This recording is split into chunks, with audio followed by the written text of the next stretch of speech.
Hey guys, how are you? I'm going to walk you through the process of making coffee with the Aeropress machine. So first of all, I boiled the water. Then after that, I grind the beans into the machine.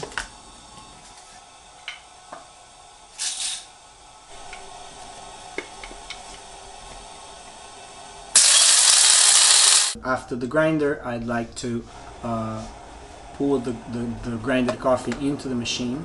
Then following that step, I like to put the water inside the machine. And then I stir a little bit the coffee. Okay, so after that, I like to place the filter into the machine in order to press the coffee into a cup of coffee. So at this particular moment, you have to be careful with it because you can get burned, and when you turn the machine upside down.